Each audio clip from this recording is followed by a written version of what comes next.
जय हिंद दोस्तों, मैं हूं राकेश फौजी।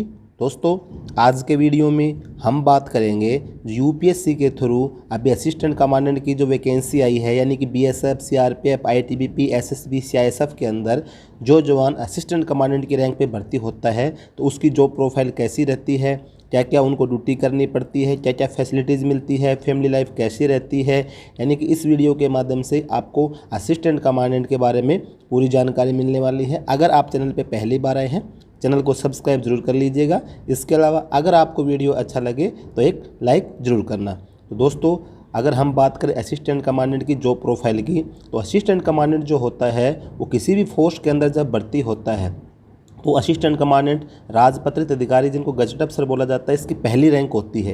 यानी कि किसी भी फोर्स के अंदर जो राजपत्रित अधिकारी होते हैं उसके अंदर सबसे जो बेस्ट पोस्ट होती है वो असिस्टेंट कमांडेंट की होती है। तो असिस्टेंट कमांडेंट से जब एक जवान भर्ती हो जाता है तो उसको एक कंपनी की कमांड करनी पड़ती है। यानी कि हर फोर्स के अंदर जो एक बटालियन होती है तो बटालियन की जो कमांड होती है वो कमांडेंट करता है। इसी प्रकार से एक बटालियन के अंदर में कहीं पे 4 कंपनी, कहीं पे 5 कंपनी, किसी पे 6 कंपनी अलग अलग डिप्लॉयमेंट होती है, अलग अलग क्षेत्र में होती है। तो उस कंपनी की जो कमांड करता है वो एक असिस्टेंट कमांडेंट करता है। यानी कि उस कंपनी का कंपनी कमांडर रहता है। जैसे बटालियन का हेड सीओ रहता है, यानी कमांडेंट रहता है, इसी प्रकार से एक कंपनी का हेड जो होता है वो असिस्टेंट कमांडेंट रहता है और वो कमांडेंट के अंडर में कार्य करता है।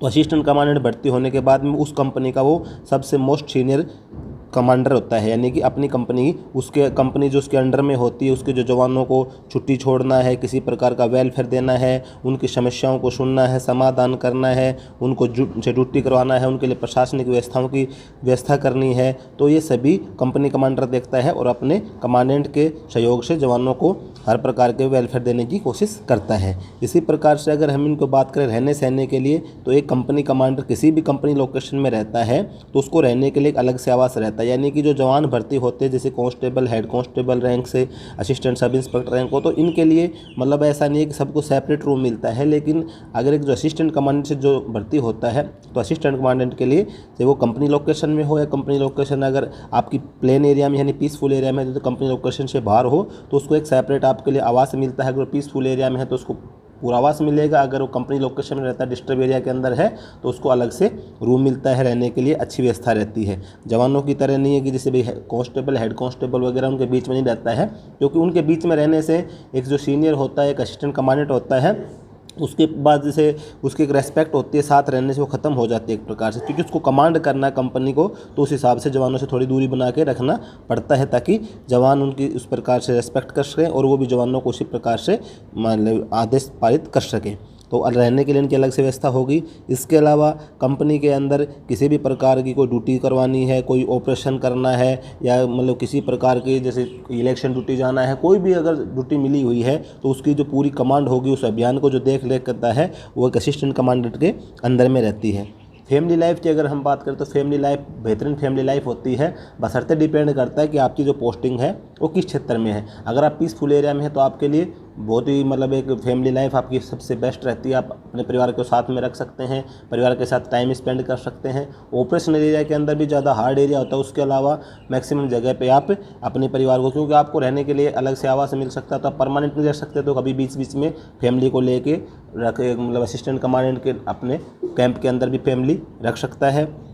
इसके अलावा इनको मतलब कहीं भी ड्यूटी जाना है या कहीं भी कोई सरकारी काम से जाना है, किसी भी सिविल अथॉरिटी से मिलने जाना है, कोई प्रशासनिक व्यवस्था के संबंध में, तो इनके लिए एक अलग से सरकारी गाड़ी की व्यवस्था होती है। चाहे तो वो जैसे सिविल पुलिस के अंडर में जहाँ पे कंपनी रहता है उनकी तरफ से रहे, या फिर जिस भी फोर्स के अंदर आप भर्ती रहते हैं उस फोर्स की तरफ से इनको एक पर्सनल सरकारी गाड़ी मिलती है आने जाने के लिए। ये नहीं है कि जो जवान जिस बस में चढ़ के जा रहे उसी के अंदर एक असिस्टेंट, क्योंकि राजपत्रित गाड़ी की रैंक होती है तो एक बेहतरीन रैंक होती है। और पूरी कंपनी का एक सभी जवानों का आपस में तालमेल रखना, सभी जवानों के साथ में अच्छे से व्यवहार से रहना है, सभी जवानों की समस्याओं का निराकरण करना, ये सभी एक असिस्टेंट कमांडेंट के अंडर में आता है।